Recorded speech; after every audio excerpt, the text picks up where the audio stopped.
ยไหมครับเวลาที่มองไปรอบตัวแล้วเห็นผู้คนกำลังวุ่นวายอยู่กับเรื่องดราม่าการนินทาหรือความขัดแย้งที่ดูจะไม่มีวันสิ้นสุด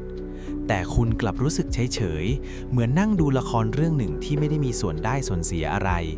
จนบางครั้งคนรอบข้างอาจจะมองว่าคุณเป็นคนเย็นชาไร้น้ำใจหรือเข้าถึงยากใช่เลยค่ะพี่นนท์ฟ้าว่าหลายคนคงเคยโดนมองแบบนั้นบางทีก็แอบตั้งคำถามกับตัวเองเหมือนกันนะว่าเราผิดปกติหรือเปล่าที่ไม่ได้รู้สึกอินไปกับกระแสสังคมหรือเรื่องดราม่าของคนอื่นเหมือนที่คนอื่นเขาเป็นกันจริงๆแล้วความรู้สึกเหนือดราม่าหรือการวางตัวเป็นอิสระจากความวุ่นวายเหล่านี้ในทางจิตวิทยามักถูกมองว่าเป็นหนึ่งในบุคลิกภาพที่น่าค้นหาครับวันนี้เราจะมาคุยกันว่าสิ่งที่คุณคิดว่าเป็นจุดอ่อนหรือสิ่งที่คนอื่นมองว่าเป็นด้านมืดของคุณแท้จริงแล้วมันคือจุดแข็งที่ทรงพลังและมีคุณค่ามากแค่ไหนน่าสนใจมากค่ะถ้าอย่างนั้นเรามาเริ่มสำรวจด้านมืดที่ทรงพลังข้อแรกกันเลยดีกว่าค่ะพี่นนท์ข้อแรกเลยคือการที่คุณมีเกราะป้องกันอารมณ์ที่แข็งแกร่งครับในทางจิตวิทยาเขามีแนวคิดเรื่อง selective empathy หรือการเลือกที่จะเห็นอกเห็นใจครับคนที่อยู่เหนือดราม่าไม่ใช่คนไม่มีหัวใจนะแต่คุณคือคนที่บริหารจัดการงบประมาณทางอารมณ์ได้ดีเยี่ยมคุณรู้ว่าหัวใจของคุณมีค่าและไม่ควรเอาไปฟุ่มเฟือยกับเรื่องที่ไม่เกิดประโยชน์เหมือนกับว่าเรามีฟิลเตอร์คอยกรองใช่ไหมคะว่าเรื่องไหนควรค่าแก่การเอาความรู้สึกไปวางไว้ตรงนั้นอย่างเวลาเพื่อนที่ทำงานมานินทาคนอื่นให้ฟังถ้าเราเลือกที่จะนิ่งเฉยไม่ใช่ว่าเราหยิ่งแต่เราแค่ไม่อยากเสียพลังงานไปกับวงจรนั้นถูกต้องครับการที่คุณนิ่งได้ในขณะที่คนอื่นกำลังเดือดพล่านนั่นคือสัญญาณของความฉลาดทางอารมณ์ที่สูงมากครับแล้วข้อที่2ล่ะคะพี่นนท์มันจะดูมืดมนกว่านี้ไหมข้อที่2คือการมีทักษะการสังเกตที่เฉียบคมจนน่ากลัวครับคนที่วางตัวอยู่เหนือดราม่ามักจะเป็นคนที่มี cognitive empathy หรือความสามารถในการเข้าใจความคิดของคนอื่นโดยไม่เอาอารมณ์ไปผูกไว้คุณจะมองเห็นความต้องการที่แท้จริงเบื้องหลังคำพูดของคนอื่นเช่นคุณอาจจะมองออกทันทีว่าคนที่กำลังทำตัวเป็นเหยื่อในดราม่าแท้จริงแล้วเขากำลังเรียกร้องความสนใจหรือต้องการควบคุมบางอย่างอยู่โหฟังดูเหมือนเรามีดวงตาทิพย์เลยนะคะพี่นนท์แต่มันก็จริงนะพี่นนท์พอเราไม่เข้าไปคลุกวงในเราจะเห็นภาพรวมชัดขึ้นเห็นว่าใครกำลังเดินหมากตัวไหนอยู่แต่มันก็ทำให้เราดูเหมือนเป็นคนรู้ทันไปหมดเลยจนบางคนอาจจะกลัวเราได้เหมือนกันนะนั่นแหละครับคือเหตุผลที่มันถูกเรียกว่าด้านมืดเพราะคุณมองเห็นในสิ่งที่คนอื่นอยากจะซ่อนไว้แต่มองในมุมบวกสิครับทักษะนี้ช่วยให้คุณปกป้องตัวเองจากการโดนปั่นหัวได้ดีที่สุดเลยครับมาถึงข้อที่3กันค่ะฟ้าเริ่มรู้สึกภูมิใจในความนิ่งของตัวเองขึ้นมาบ้างแล้วค่ะพี่นนท์ข้อที่3คือการไม่แสวงหาการยอมรับจากภายนอกครับงานวิจัยทางจิตวิทยาสังคมมักพบว่าคนที่ชอบดราม่าส่วนใหญ่มีพื้นฐานมาจากการต้องการการยืนยันตัวตนหรือ validation จากคนรอบข้างแต่สำหรับคนที่อยู่เหนือดราม่า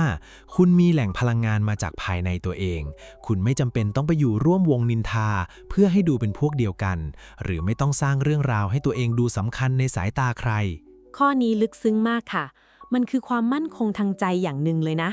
การที่เราอยู่คนเดียวได้โดยไม่ต้องวิ่งตามกระแสเพื่อหาเพื่อนหรือหาพื้นที่ยืนมันทำให้เรามีอิสระอย่างแท้จริงเลยค่ะพี่นนท์ใช่ครับอิสระจากเสียงวิจารณ์คือพลังที่ยิ่งใหญ่ที่สุดครับต่อมาข้อที่4สิ่งนี้คือความเงียบที่เป็นอาวุธครับ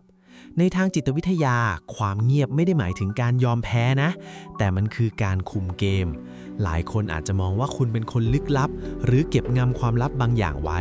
แต่ความจริงแล้วคุณแค่เลือกที่จะพูดเฉพาะสิ่งที่จำเป็นและมีน้ำหนักเท่านั้นเองเหมือนกับที่เขาบอกว่าน้ำนิ่งไหลลึกใช่ไหมคะพอเราพูดน้อยคนอื่นก็จะยิ่งเกรงใจและไม่กล้าล่ำเส้นเราเพราะเขาอ่านไม่ออกว่าเรากำลังคิดอะไรอยู่